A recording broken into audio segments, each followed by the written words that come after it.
All right, good morning. Welcome to Abundant Life Homestead, where 4 days a week we come together as a fellowship for a morning Bible study and chat.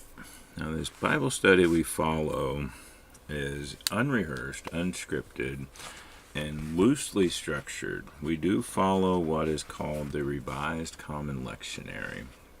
And the Revised Common Lectionary was put together many years ago by a very large group of many what do you call them? My mind went blank, but committees from 11 different denominations came together and they compiled this 3-year study of the Bible. It takes us through the entirety of the Bible in 3 years, but it takes us on a journey through the Bible each year.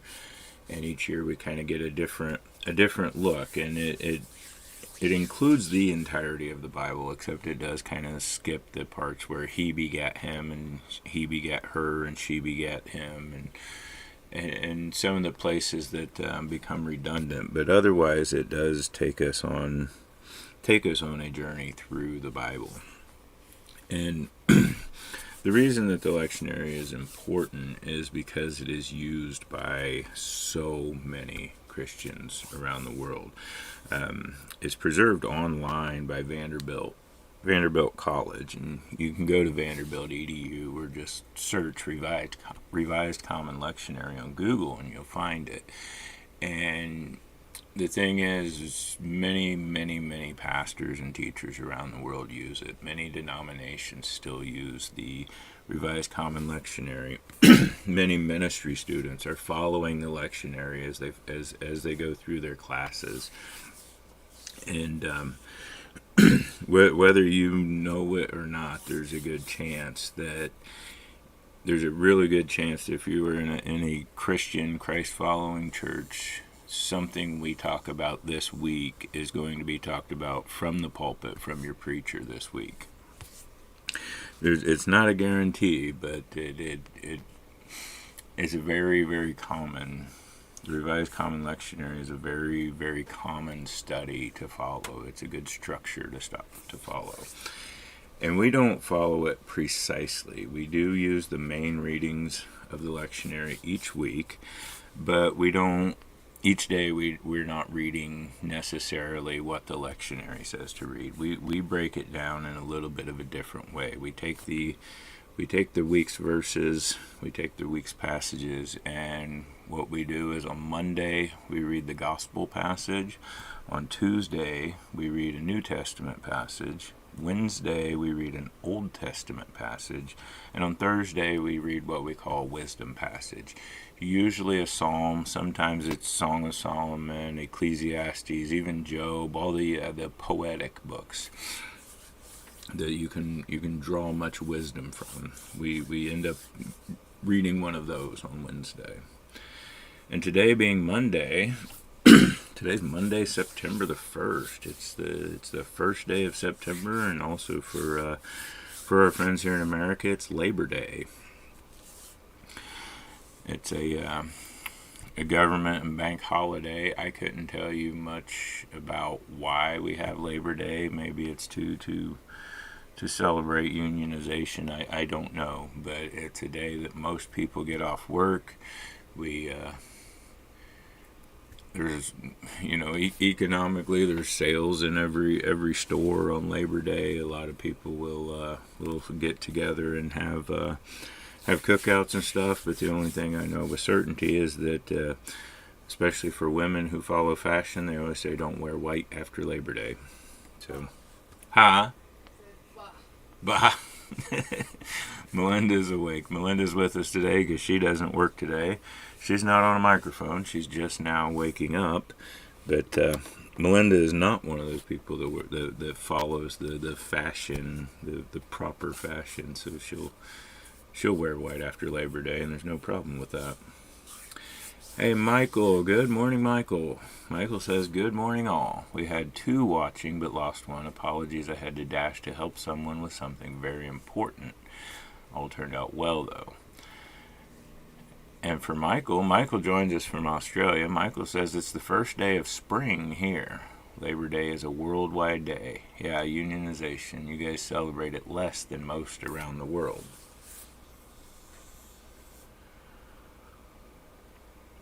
I didn't realize it was a worldwide thing. But being the first day of spring for you, that's great. We're let's see, July, August. We're about 3 weeks away from what we consider the first day of fall, but we're already getting fall weather. The what do they call it? The Arctic Circle air, the polar vortex is already getting all wonky, and they're calling for some nights in the 30s here, even within the next 10 days or so. We'll probably still have another warm up and get some days in the 80s, but we're already in the cooler fall like weather right now. And you down on the other side of the world, Michael's just getting ready to start warming up after wintertime. Michael says, have a sleep in. It's Labor Day. One good way to celebrate it. Yeah, I slept in about 30 minutes longer than I normally do. I set my alarm just a little later, so my sleeping in was by 30 minutes today. Michael says we had Antarctic winds. Just been, what a coincidence. Yeah, it seems to be both the North and South poles are doing something funny right now. The winds that normally circle above them are causing a push of cold air into other areas, and that's normally something that happens to us in the deep winter. If you were watching my videos last year when we got down to I think the coldest day we had was -16 last year, and that's normally when this polar vortex comes down and kind of sits on us and just keeps drawing the Arctic air on top of us. Well, this year it's already started, so we don't know. This could be an extremely cold year, or it could push back up and we end up with a mild winter. We never know around here, especially in the Midwest, Great Lakes area. So hard to predict what our season is going to be like. But I want to get into this morning's Bible reading.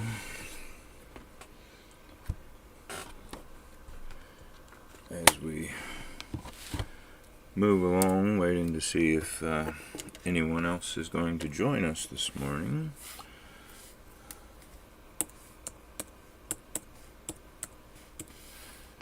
Imagine, especially those of our friends who normally work and don't have to work today. Imagine a lot of them are sleeping in. That's okay.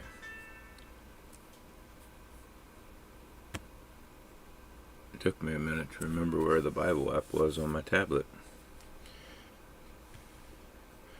My tablet is still all wonky, but it's glitching out and everything. I figured out a way around the glitch, but it's only like a momentary band-aid. It doesn't always work very long. I did say recently that once I got all of the videos from the Tractor Engine Show up, I would probably send my tablet in to get a new screen, and that'll put it down for 2 weeks. And I haven't called yet to see about getting that done. Of course, being a holiday, I'll have to wait till at least tomorrow. But when that happens, it's going to put it down for 2 weeks, so there won't be any regular videos for a couple weeks once I do that. I may get 1 or 2 more out. I've got a couple of things filmed that I want to put out. They're all about the farm all, and really all about the electrical system. It's funny because I did a complete diagnosis of the electrical system when I was having issues before the show. And I found what was probably wrong with it, and I fixed it at the show. And then we had the problems with people messing with the tractor at the show. So we come back, and I have to do a complete diagnosis of the electrical system again. And I may I may publish that as two different videos, because we find what wasn't wrong the first time was wrong the second time, and what was doing well the first time was not doing so well the second time. And I don't know if I'm going to publish any of that before I send my tablet in or not. But anyway, that is neither here nor there. Just a little housekeeping as far as the channel goes. So this morning we are reading Luke chapter 14, verse 25 through 33. Michael says, just make sure it's all backed up before you send it in. I'm looking forward to the video on the Farmall's Electrics. So yeah, especially anything and everything important I put on a micro SD card. And when I send the tablet in, because this is not the first time I've dropped it, not the first time I've had to put a new screen on this tablet. Anytime and every time I send it in, I just pop that SD card out, and then everything that is mine stays with me. So I have no qualms about sending it in. Luke chapter 14, verse 25 through 33, and I read this in the Amplified Bible.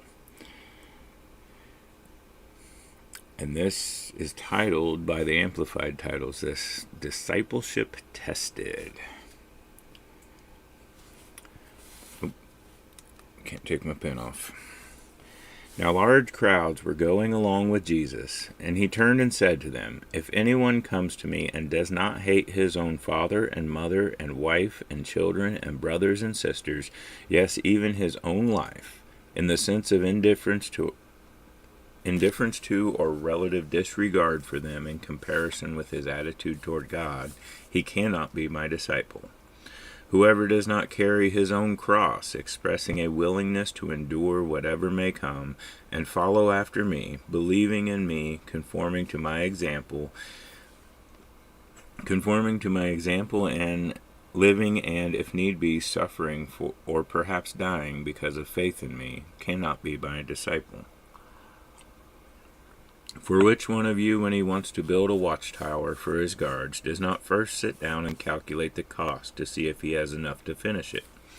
Otherwise, when he has laid a foundation and is unable to finish the building, all who see it will begin to ridicule him, saying, this man began to build and was not able to finish. Or what king, when he sets out to meet another king in battle, will not first sit down and consider whether he is strong enough with 10,000 men to encounter the one who is coming against him with 20,000? Or else, if he feels he is not powerful enough, while the other king is still a far distance away, he sends an envoy and asks for terms of peace. So then, none of you can be my disciple who does not carefully consider the cost and then, for my sake, give up all his own possessions. Okay. So this, right off the bat, this is one of those weird and uncomfortable and maybe even hard to understand things that Jesus tells us. In all other ways and all other times, Jesus is telling us about love and teaching us how to love and being an example of love, and to love others unconditionally, love God first unconditionally, and love everyone else with the same love of God, including yourself. Love your neighbor as yourself. So you can't show the love of God to your neighbors until you love yourself with that same love of God. And then here we get this very stark contrast. It says, if anyone comes to me and does not hate his own father and mother and wife and children and brothers and sisters, yes, even his own life, he cannot be my disciple. And unlike the words like love and whatnot, there's no little thing here that says he used one of many words that's been translated into English as hate. He did literally say hate, but he's not meaning it in a literal sense, I don't think. He's meaning it in a comparative sense. He's meaning it, as this says, in the sense of indifference or relative disregard for them in comparison with his attitude toward God. And I've also got bit of a side note here. Yeah, it says this was a figure of speech indicating a lesser degree of love, not actually showing aversion toward one's earthly family. You know, and this is it's one of those things. He's not saying to love them any less than you've been told to love them. Not saying to completely, truly hate them. He's saying don't put them between yourself and God. Don't put them at a higher priority than God. Don't put them in front of God. You know, I love my wife truly, fully, with all my heart, and I have made a commitment to my wife. But if my wife was to hinder what God has called me to do, if my wife was try to step in and hinder me from following Christ and altogether, you know, trying to, you know, I've been in that situation, not with Melinda, as many of you who've joined us in the past know. I had a first marriage where we were very unevenly yoked, and my wife did very much tried to draw me away from God and keep me away from God. If you allow that to happen, if your love for that person allows that person to come between you and God, then you start to have an issue. You know, putting that person before God. If you know, we can invert what Christ is saying here. If you put someone else before God, that is just like hatred towards God. You know, and it's the same way, you know, with Grandma. I've made a commitment to taking care of Grandma at all costs, and if I allow that to bring sin into my life, if my taking care of her leads to my own depression, if my taking care of her leads to me saying, God, why are you putting her through this? You know, if I start to put her in this position where it is I'm starting to lose or take away from my focus on Christ, that's what Christ is warning us about here. You have to put them second under all things. You know, I can't allow my commitment or my feelings or my time or my resources that I have personally committed to this person. I can't allow that to come between me and God. I have to give that up first. Have a relative disregard for them in comparison with your attitude towards God.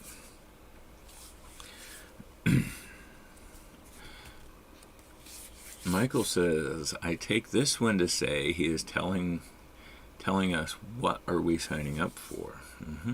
The costs in this life of adherence. If your wife was trying to Delilah you, yeah, that's exactly where he's going with this. You weigh the cost and weigh the cost of your relationship with Christ, right? Weigh the cost of your relationship with God and the cost of your relationship with others. If the cost of your relationship with others is taking away from your ability to have a relationship with God, then you need to give up or lessen that relationship and put that cost back into God.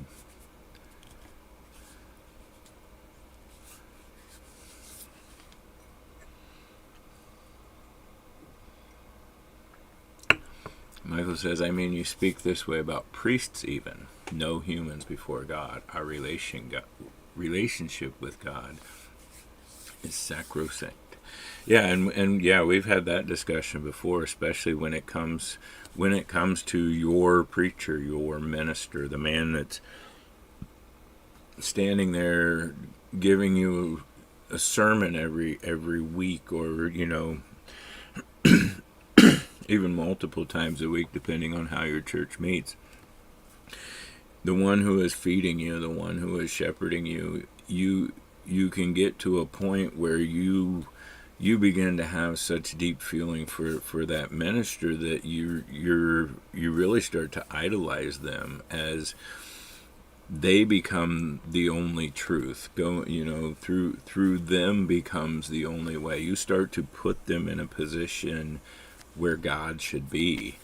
And we talked a lot last week about avoiding that and breaking that up, especially by what our church does is brings in several different ministers within our church, but you never know who's going to be at the pulpit, and we had that this week. Pastor Todd preached this week, which I love Pastor Todd's preaching, and but when we walk in the door Sunday morning, I didn't know who was going to preach. Huh? Why? Why are you sorry? Melinda says she's sorry.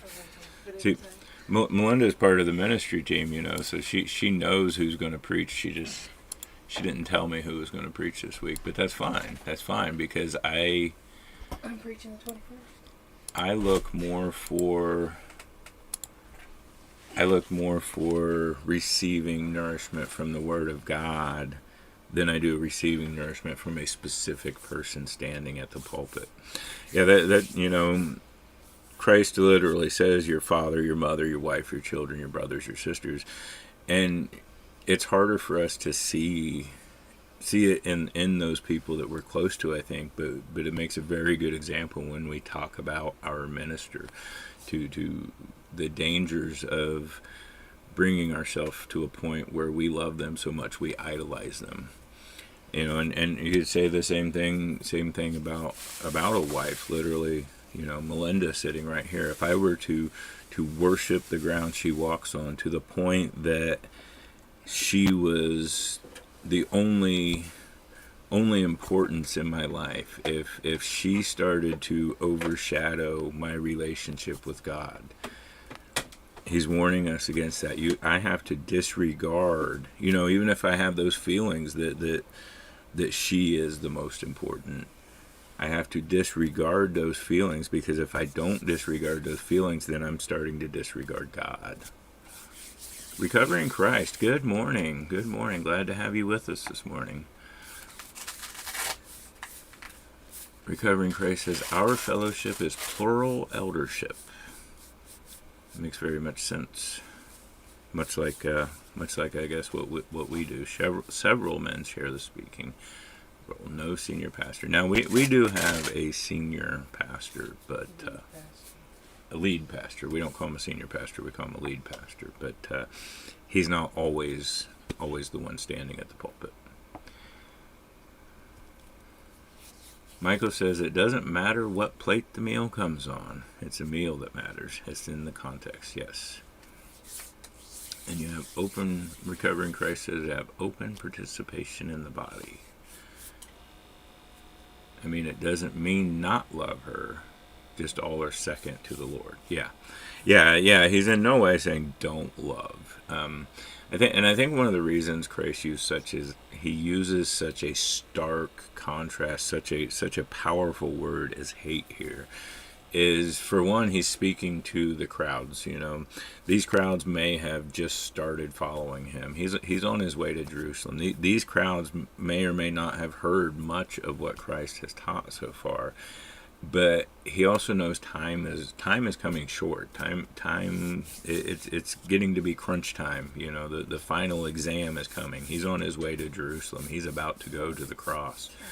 So to maybe express the dire need of getting this message across, he's like, you need to hate, you need to disregard, you need to let go of. When we get into the end of this part where it says give up all his own possessions, I don't know what the other translations say. It's really hard for me to switch translations with my tablet glitching out. But the words Christ used for giving up your things is not handing them over, it's saying goodbye to them, transferring ownership. So you transfer ownership of your relationship with your wife, with your mother, with your father, with your preacher.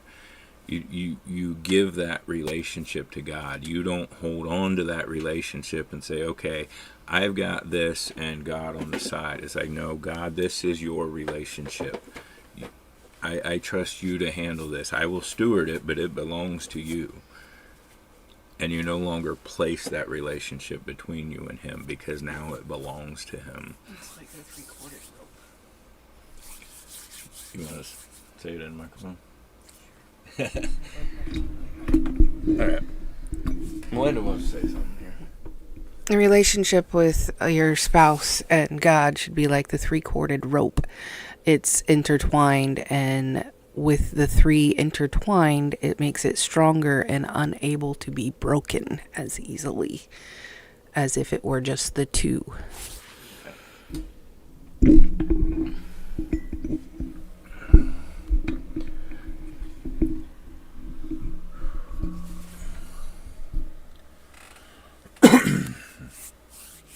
Michael says, our wives keeping, or our mothers keeping, are all unto him.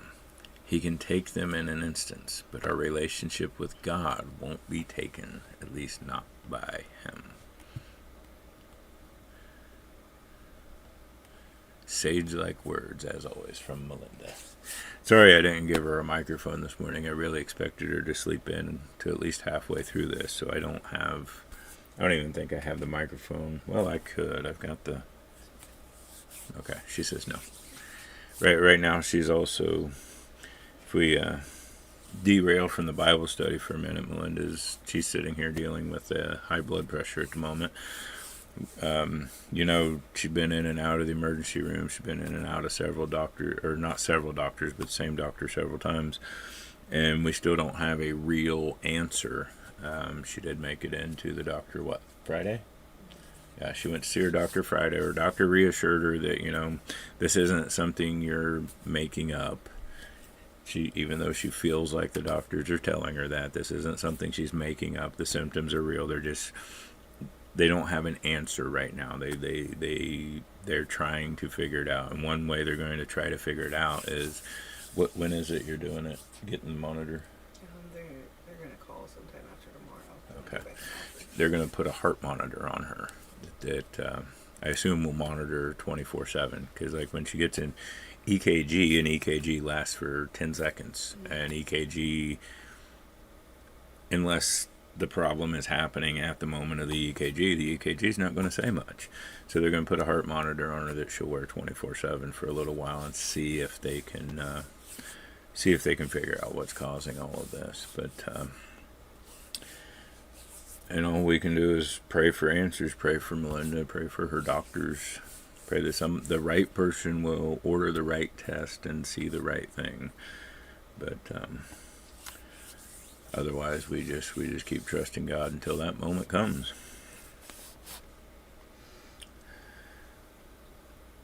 We get back into the scripture for this week. And Christ goes on to say, whoever does not carry his own cross, expressing a willingness to endure whatever may come, and follow me, believing in me, conforming to my example in living, and if need be, suffering, or perhaps dying because of faith in me, cannot be my disciple.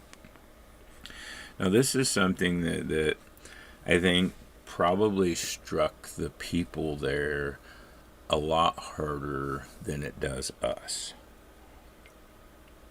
The only thing we really know about the cross is the image of Christ being on the cross. And yes, that touches us, especially in hindsight, seeing what, the entire purpose of Christ on the cross and the fulfillment that came through Christ on the cross. We see that, we know that, we feel that. But to say this to the crowds, this would have been a very horrifying thing to them. They very well knew what it meant to be hung on a cross. It was a very public punishment, but not just a public capital punishment, but is a very long, drawn out, torturous death. And you know, when it comes to Christ mentioning this along with following God, it wasn't very long before Christ. There was a Jewish uprising, and the Romans crucified 2,000 Jews in Galilee and put their crosses along the roads leading into Galilee to set an example. So, and this was considered the lowest of the low, the worst way to go, the worst way to be punished, the most torturous way to be punished. Because not only were you know, they didn't ride you out on a chariot and hang you up on a cross. You were beaten beforehand. You had to carry your own cross. It was reserved for the lowest of the low, as far as criminals also. Mm-hmm. Yeah. It was intended to show that they were the worst of the worst criminals. You know, they were the ones to publicly make an example of, and that's something we've never seen in our lifetime. You know, even Here. yeah, here in the United States, we've never seen these kind of things in our lifetime. Even executions are no longer really public execution. You know, we don't even see the ways that the terrible criminals are killed today. You know, whether it be lethal injection or electric chair and this and that. There's 100 years ago, there was still a lot of public execution, and we could maybe, you know, relate to the idea of the cross a little bit, but nowadays, you know, we can hardly image it other than what we've been told about Christ on the cross. But he very much touches his crowd when he says this: whoever does not carry his own cross. There's only one reason to carry a cross, and that is you are going to your death. You don't carry a cross for someone else. You carry your own cross. It's not a job. It's not a thing of glory. It's not a thing that I don't even know how to say it, but it's a terrible, terrible experience that really would have touched these people to know, you know, and Christ isn't necessarily saying you must suffer. He's not necessarily saying you're going to be tortured. You know, in many ways, he is saying you're going to be persecuted for me. You're going to be ridiculed for me. The world is going to look at you and laugh and see you as the lowest of the low at times. But it can literally mean going to your own death for him. Like Melinda said, here we don't necessarily see it here in the United States, but there are other places in the world where Christians are still executed for being Christians.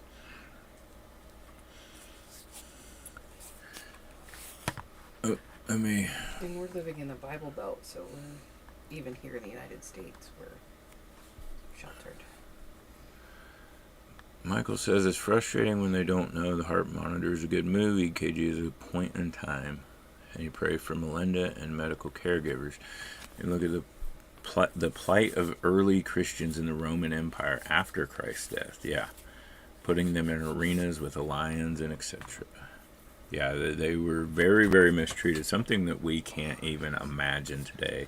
I mean, I don't think we could imagine driving into Muncie and seeing 2,000 crosses with dead, rotting bodies on the side of the road, standing there as an example, telling us, "Don't follow this God, or this is what we're going to do to you." You know, we can't even imagine. We can't even fathom the horror. Not so much the horror, but I mean, oh yeah, the horror of it. That is a terrible, terrible thing. And Christ isn't saying you're going to be there. He's like, but you must be willing to. You need to carry your own cross. The path that's laid out for you, and it may be, your cross may be different from my cross, be different from Melinda's cross, but we have to carry that. We have to bear that. We have to be willing to be spit on by our own family members. We have to be willing to walk down that street and be ridiculed while we're also carrying the burden the of sacrificing to God, being in service to Christ. We have to be willing to walk down that road, be it literal or be it in our heart. The carrying that cross and willingly going, selflessly giving those things up. We must be willing for that. Richie F. Hey, good morning. Richie F. is formerly and also known as Sold Out. Glad to have you with us here, brother. Michael says, where'd we go? Oh, it is a slow death of asphyxiation, usually over days, which was a part of Christ's death, I'm told. He was spared a little. Recovering Christ says, the Amplified is so wordy. It adds a lot that are not actually in the original languages, much opportunity to misinterpret. I suggest using a different English version. Okay, so the reason I use the Amplified, for one, is it does help when you have group conversation, or when you have, it helps bring understanding and context. But when it comes to the writing of the Amplified, when they got together and they put this together, the way it's written and the why it's written, there's a lot that's of extra that's in brackets. And the reason for that is there are very old texts that say this, and there are very old texts that add this. And in some places we know that this with the added stuff was an edited version, maybe 100, 200 years later. But in other ways, we see that, it kind of looks like the one that doesn't have so much that's the edited version that was taken out. So they include both, but the more accepted version, the more accepted words are written, and then the extras are always added in brackets. But I do really like using the Amplified Bible. And when I study, I read many versions. I don't just study one version. A lot of times I'll use King James and New International and Revised Standard Version and Amplified. Those were the four that were in my Big Dake Bible. But yeah, when it comes to the group discussion, I really like to use the Amplified.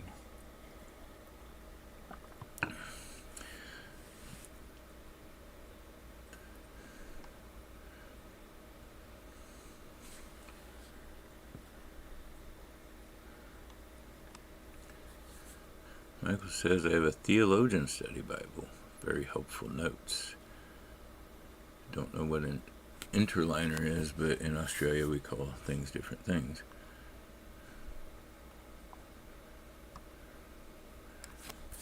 And I've used Strong's Concordances before.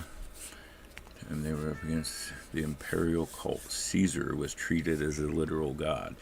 Yeah, the entire imperial family, were considered deity, I guess.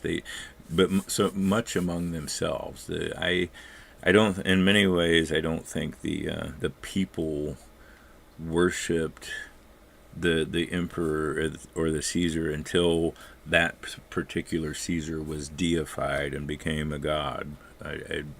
And that was simply the government saying, "Oh, this one, Caesar Augustus, the first one, he is now a god," and they were early Christians were up against that, and not just that, but so many influences from others, as we see in the Old Testament with the Jews, they constantly going back to and turning to the gods and idols of their neighbors.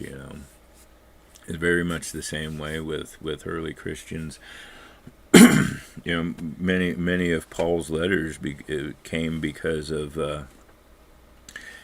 other influences starting to come in and infiltrate the church, be it mysticism and legalism, and even some idolatry and can't think of the other one I was looking for, but all of these things that the early Christians were exposed to around them in their daily lives, they were really up against that, and the majority of the people followed these other gods, idolized these, whether be it the government officials or the personification of war or love. And the general population, was physically, worldly, much stronger, much wealthier, much more powerful, had much more ability to do terrible things to them than they had to defend against it. And Melinda wants to say something. Good. One of the biggest differences in the early church was the other gods were easier to distinguish because they had the statues and whatnot. But now they're still there. They're just not, there's not temples for them. They're not as obvious. And we still have the same struggles as the early church. It's just a little harder to distinguish and recognize that you are worshiping an idol because it's not an actual statue. And I think that's the biggest thing in this passage. What Jesus is warning is that he needs to be first, and you need to check yourself and make sure that you're not making something or someone else an idol and replacing him. That's where the idolization of money comes in. We don't have a temple of the dollar, but many people they put their faith and their hope and their emotions and their love and their time and to the point that they worship money. They live their life for money. Or this right here, this cell phone. We don't have a temple of the cell phone, but how many people put all of those things into this all day long, staring at this, worshiping what they see on that screen, idolizing what they see here. We don't have the temples, but we still struggle against the same cults. We still are surrounded by gods that are no different than the gods of 2,000 and even 6,000 years ago. We're still among them, and we're still looked down on by them.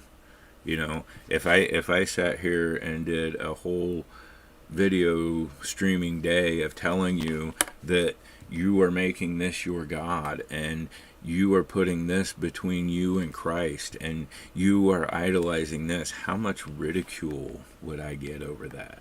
How much would I be persecuted for that video? Because the ones that we're surrounded by, they're so strong. They are so strong in their belief. They are as strong in their belief in their what they hold on to as we should be with God. And that's where it comes to taking up our own cross.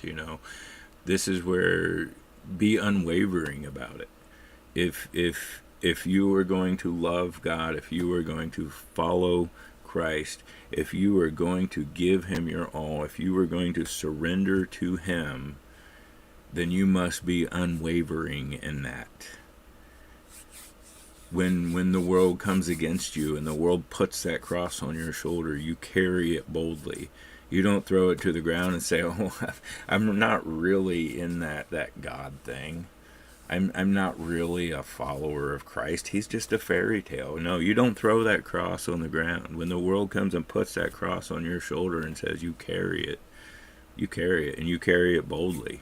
You carry it willingly. You carry it selflessly.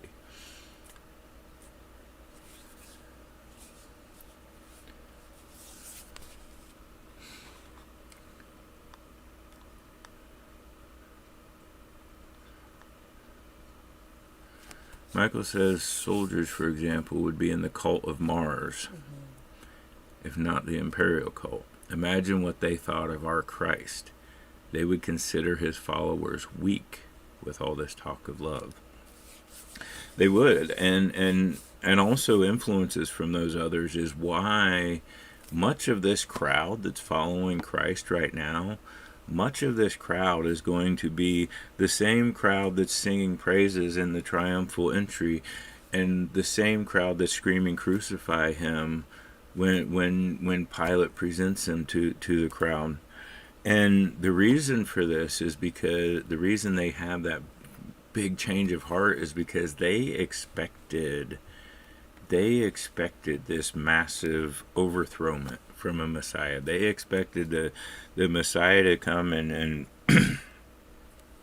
almost like a warlike military leader to come and overthrow the governments at the time, the Romans, kick the Romans out of Jerusalem, build a statue of himself, sit on a throne, and even in the temple. They expected this huge, massive overthrowment of everything, and in almost a military or power type fashion. And Christ said, it was never. You read those prophecies wrong. You listened to them wrong. You put into them what you wanted to put into them. It was never meant to come that way. I was meant to come in love. And so many of them had this change of heart when they realized that he's not going to be this warlike man or this warlike creature.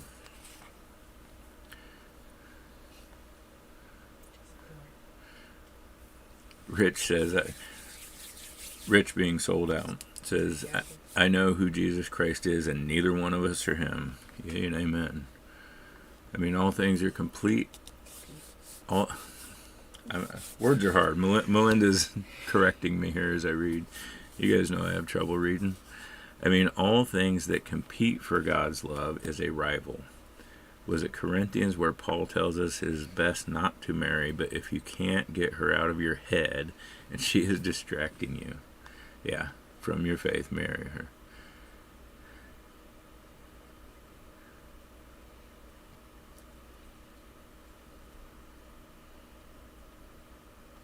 Michael says Barabbas has entered the chat.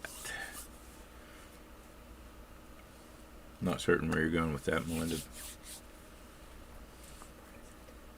Huh? That's the part I think.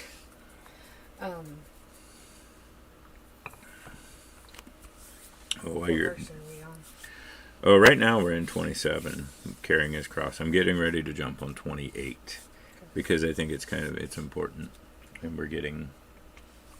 So next Jesus, he asked them. He says, "For which one of you, when he wants to build a watchtower, does not first sit down and calculate the cost to see if he has enough to finish it? Otherwise, when he has laid a foundation and he is unable to finish, all will see and begin to ridicule him, saying, 'This man began to build and was not able to finish.' Or what king, when he sets out to meet another king in battle, will not first sit down and consider whether he is strong enough with 10,000 men to encounter the one who is coming against him with 20,000? Or else, if he feels he is not powerful enough while the other king is still far a distance away, he sends an envoy and asks for terms of peace." I think what Christ is saying here, all these things that he's been saying to put your relationship with others aside, to be willing to carry that cross, to be willing to follow Christ to the very end, to not allow, be it your feelings, your emotions, your personal relationships, not allow those to come between you and God, not allow anything physical to come between you and God, not allow your own desires and things you want, or not allow things like fear and shame to come between you and Christ. He's saying, sit down and consider the cost. The two big things he talks about here is building a tower and Gotcha. the cat's making noise. Building a tower and going to war. I think any of us can look in our own time when we see that a building is being built in town, especially if it's a government project, or war is happening, or they don't even call it war anymore. It's military actions, or however they say it. I think in every single circumstance that a building is being built or military action is being taken, it never ever comes in under budget. They always need more. They need more money. The cost of it is always greater than what they had originally thought. And Christ is telling us, before you follow me, before you get yourself into this, sit down and consider how much this is truly going to cost. Not how much on paper you want this to cost. We often talk about putting God in a box, and that's kind of one of the ways we put God in the box. How much we're willing to pay for this relationship with God. We're putting on paper how much we want it to cost, setting an unrealistic expectation from our lives that it's just going to be a little bit. This is going to be easy. I don't have to go to war. I'll be a rear guard. I'm not gonna have to put a lot into this. He's saying consider the real cost, because if you give yourself that if you say it's a little expectation, you're just gonna have to give a little to God. If you've got him in that box that says he's just gonna cost a little bit of my life, then you'll be like the person who starts to build the building and doesn't finish it, or the king that goes to war and is suddenly overwhelmed, and the cost becomes so much greater. The cost becomes so much greater when you can't finish that building, because now you've lost the respect of everyone, and you're being ridiculed, and it may bring you to a point of giving up. Or with the king, you're so overwhelmed, you probably just lost everything that you didn't plan on losing, that you weren't willing to lose. And when it comes to the king in the battle, he's kind of telling us, weigh the cost of what it's going to take. What do you have to give up for God? Weigh the cost of following God, of following Christ, but also weigh the cost of not doing it. What's it going to cost you? What's the real cost of not following God? And when you weigh those two together, you find out giving up everything is so much better than losing everything. Losing everything, including your spirit, your soul, your heart.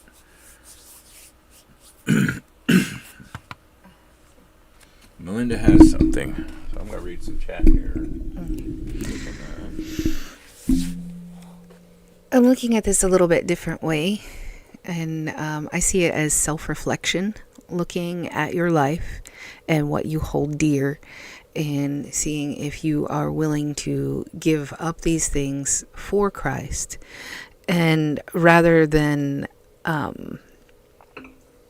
completely leave them behind, are you willing to give them to Christ as well? And so like your relationship, your spouse, are you willing to give your spouse to Christ and allow Christ to work in that area? Or do you want to keep it away from Christ? But basically, you're looking at everything, seeing what you hold dear, and also checking yourself to see where you might find struggles later, so that you can be aware and having Christ guide you in those areas and give you strength to continue giving them to Him.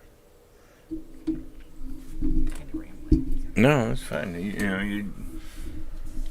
It's how we process things here. We like I said, we don't rehearse or script anything. This is how it hits us. This is how we're processing it. And I do end up rambling a lot, and that's fine. But yeah, it's all about weighing the cost. Here in the last of it, he says, "None of you can be my disciple who does not give up all his own possessions." And he's not necessarily, as we've talked before, he's not saying go into poverty. He's saying, the literal translation would be say goodbye to your possessions. Give them to God. Just as we talked in the beginning about you give that relationship to God. God will allow me to be the steward, the steward of my relationship between me and my wife. But that relationship belongs to God, and I better always see that relationship belongs to God, because the moment I take that relationship as belonging to me, I'm starting to push God to the side. He's saying, say goodbye to all of your possessions. Surrender everything you have to Him. He's not, our English translation says give up is to make it feel like we're to actually push away everything and live in extreme poverty. No, we give all of that to Him, be it our money, our time, our emotions, our literal stuff, our vehicles, our house. That is His. Under all circumstances, that is His. I'm to use it. I'm to use it correctly. I'm to use it with wisdom. I'm to be the steward of it. But I'm not holding on to it. I'm not holding on to it. If He needs it to go somewhere else, it goes somewhere else. And when He needs it to go somewhere else, I'm not confronting Him. I'm not taking possession of it. No. I'm allowing it to be His. But Speaking to Michael, partner salvation, I just try to set good examples. Sometimes we're the only Christ that people will see.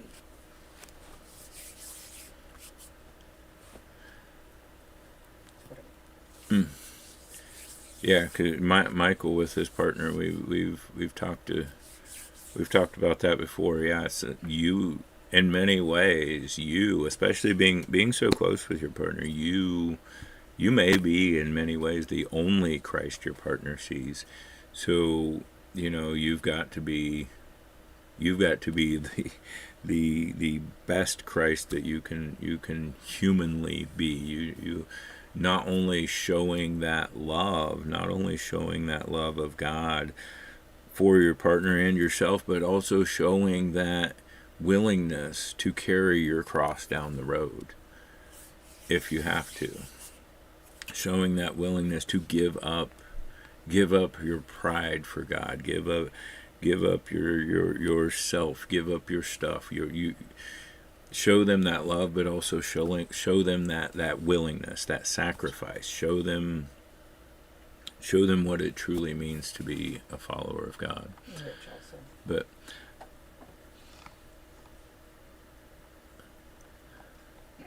do what? Rich also. It's Being the a same working, thing. huh? Is the same thing with his partner. She says Rich is also the same thing. You talking about Richie or Rich? Rich. Sold out? Sold out. Okay. Sorry, Melinda's keeping me in tabs on chat here. But We're not going to get into St. Augustine For- because I love it. be for another time. But yeah, for both of you, and not just the two of you, all of us. I need to be. I may not be the only Christ that Melinda sees. I may not be her only experience with Christ, but I need to be, especially because we're married and we have that commitment to each other. I need to be, as humanly possible, the fullness of Christ in her life, that she can see. She can not only see how I love the way that Christ told us to love, she can see that I sacrifice the way Christ told us to sacrifice. And she also needs to see that I put God ahead of her, the way Christ tells me to put God ahead of her. And if she doesn't see that, then that can, huh? Then the stranger on the street won't. Then yeah, if my wife, my partner, the closest person in my life, doesn't see that Christ in me, then the stranger in the street won't see, as she said. But also, if she doesn't see that in me, then that could bring her to stumble a bit. Or if I don't see that in her, it's a very fine line, and that we need to show that in each other, because humanly we are each other's strength. But we've hit the 9 o'clock hour. I don't want to go too much further, but hey, I did scroll back with Barabbas. Michael actually made a good point bringing up Barabbas, because Barabbas was a rebel. Barabbas led rebellions against the Romans, and when it came down to a peaceful, loving Messiah, or someone who was militarily against the Romans, the people would rather have the military guy, because that's what they expected Christ to be. And interesting enough, it doesn't tell us in the Bible, it's not biblical, but we can see in Roman history, just about 2 weeks after Barabbas was released, he led another revolt and was actually killed in battle in a rebellious battle against the Romans. But yeah, the people would much rather have a show of military power than they would a show of love and sacrifice. That's what they were hoping for. That's what they were expecting, and that's why they showed more love to Barabbas than they did to Christ at that time.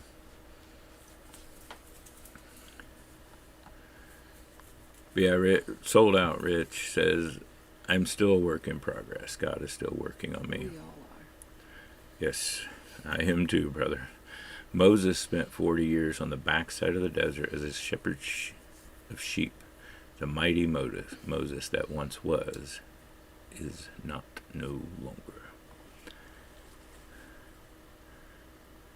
And even Moses didn't think he was good enough. Yeah. Yeah, Moses, did he... Am I wrong when I say Moses kind of pleaded with God, used someone else? Yeah. And then he actually had his brother ask him if his brother could speak for him. And Aaron spoke for him. It's assumed that he had a speech impediment. Mm.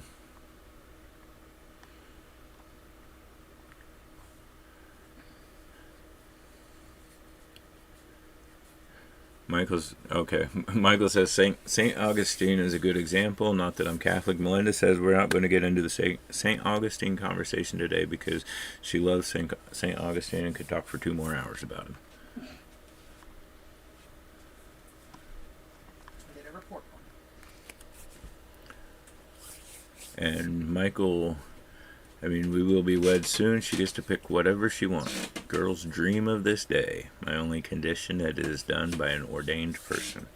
Yeah, and we Melinda and I didn't do that when we got married. We actually had a small wedding in a church. Grandpa did the ceremony, and it was Grandma and Grandpa, and we just a couple close family member witnesses, and then my Aunt Jean called during the ceremony, and we stopped and talked to her and let her know what was going on.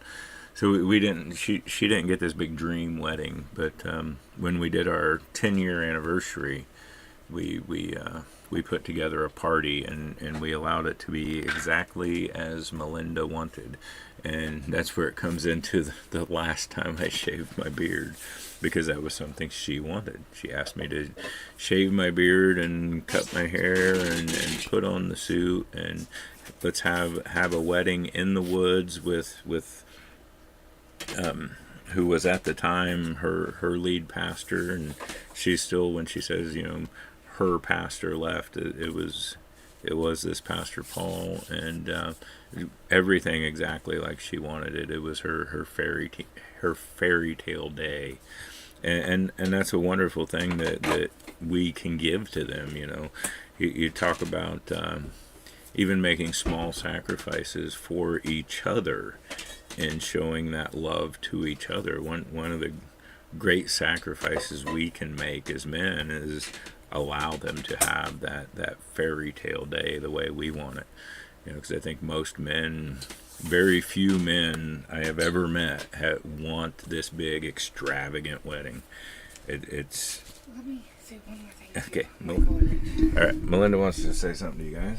Real quick, as an encouragement to you guys that have unbelievers as your partners. Right now, a friend of mine in church, she married an unbeliever, and she was very much a believer. And this week, or these last few weeks, he has actually accepted the call to ministry. So not only do you have hope that your partners will come to Christ, there is hope that he can do even amazing things in the unbeliever's life. Because 5 years ago, we were just hoping that he would be saved. And now here he is, not only saved, but accepting the call to ministry. Yeah, so you know, it may take time, as Rich said. You know, it took 40 years for Moses to mature and to come to about this. It may take time in your relationship, but you know, trust and know that God is working in that relationship. You know, He's doing things in His time, and He may bring out something wonderful like a calling from your unbelieving partner. That may be in His plan, but you know, that's not for us to decide. It's you know, we are just to hold on and to love for as long as God is in it. You know, we are to hold on to love, to make that sacrifice, but also show them and be the embodiment of Christ for them. Be the example of the embodiment of Christ. Be who they see as Christ, and show them that willingness to give up things. Show them that you know, God comes first and your relationship second. Show them that you're willing to sacrifice for them until that sacrifice comes between you and God, and then that sacrifice is to go to God. Show them that everything belongs to God, whether it's your time and your feelings or your stuff or things you have together. You know, just continue to be the embodiment of Christ in their life, and allow God to do His work. Rich says, men, we are to make her dreams come true. No excuses. Absolutely.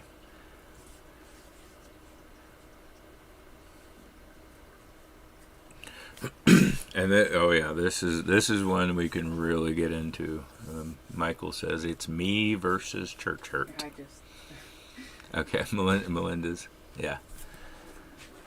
That was his problem as well. And he was very church hurt, and now he is taking the path to ministry. So were we. We were both church hurt.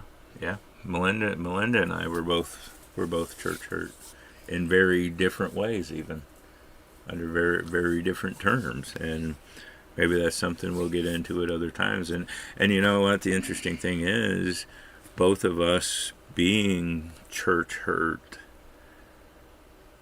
has put us in a position that we encounter and minister to and counsel, and have been able to in our lives draw out several who have been church hurt.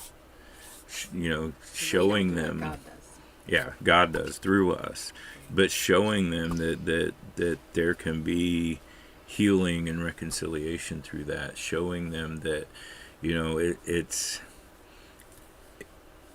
it wasn't God that hurt them, it was the church that hurt them, or it was what we're being told, what mainstream calls Christianity is what stood against them. It was not God. It was not the body of Christ that stood against them. It was the emotions, the feelings, the power sometimes of people. And it's 10 after 9. Okay. Melinda's telling me it's time to go. I got to get done. All right. But she's real interested in the Bible study, and that's a win. Yes, it is.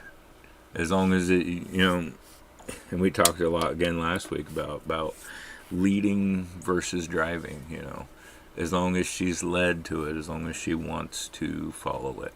Because if you drive her, the moment she gets a little freedom, she'll turn away again. And that is very much the origin of a lot of church hurt, is being driven instead of being led. But we can talk about that another time. Maybe it's because I've become excited to do this 4 days a week. And the chats with everyone and their perspectives. Good fellowship no matter who shows up. We it is. And it's to the point. I do very much look forward to this fellowship. Not just because we are all friends. Not just because and partially, yes, because it gives me the opportunity to read God's Word aloud and share it with you. But there's a lot of spiritual nourishment here between and within our fellowship, and it's very heartwarming. It's very loving. It's very much something that I look forward to, and the different perspectives too, as you say. Yeah, I love hearing and seeing or reading when someone has a different perspective than me on a subject, and that goes back to always goes back to the lamp unto my feet and the light into my path, and knowing that your path is a little different. And when you look out, when the light shines the light on your path, you're going to see things a lot different than I am. And that's cool. That's okay. And as long as it doesn't start to the perspectives, as long as they don't start to twist salvation, then the different perspectives are wonderful to especially to bring to the table. All right, let's see. Rich says, go feed the homeless in some food line. Don't speak, just serve, and you will see you in a different light, as God does. Yea and amen. And Richie, the weirdo's outside. Good morning, everyone. I wasn't able to join in today, but it sounds like I missed a good one. God bless y'all. Hey, I'm glad you got to join in just enough to say good morning and say hello. Always a good time to have you with us as well, Richie. And but yeah, today being Labor Day, I don't know if that's why you weren't able to jump in, but today being Labor Day, I kind of assumed that a lot of people would sleep in today, and that's fine. That's fine. On vacation this week. Hope we won't miss the rest of the week. And you know what, brother? If you do, that is fine. But I'll tell you, especially with you, Richie, because we've made a personal connection. We're good friends. If you miss every day this week, send me a text. Let me know how you're doing. Don't leave us hanging. But I missed a whole week last week or 2 weeks ago for the tractor show. If you miss every day, just throw something in there. Be a little better than I was. Throw something in there to say, hey, I'm having a great week, or hey, pray for this, or anything would be greatly appreciated. And I know I failed to do that when I was gone, except for I did get the one day I jumped in. But so anyway, I've got to get out of here. It's time to go get Grandma taken care of.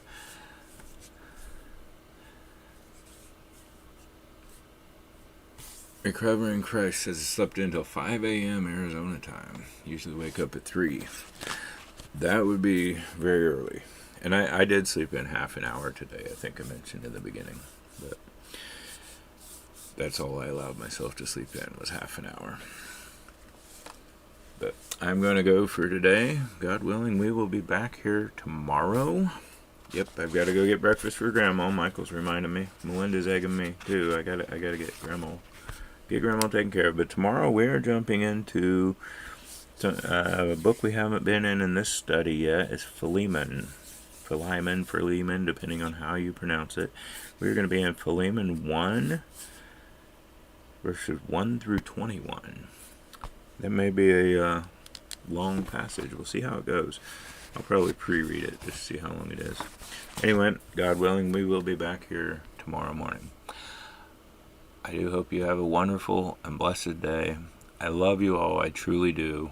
We have a great, tight fellowship together. And in this fellowship, make sure when you pray for each other. Pray for those even outside of our fellowship, but especially as Christ told us, have this special brotherly love, this extra love for each other. Make sure you're all praying for each other, whether we are putting prayer requests out there or not. And that's what I do every day. But those who are missing and those who are in needs that we have spoken, make sure you give some extra attention and intercession to God with those. But otherwise, 8 a.m. Eastern Standard Time. We will see you tomorrow. Love you all.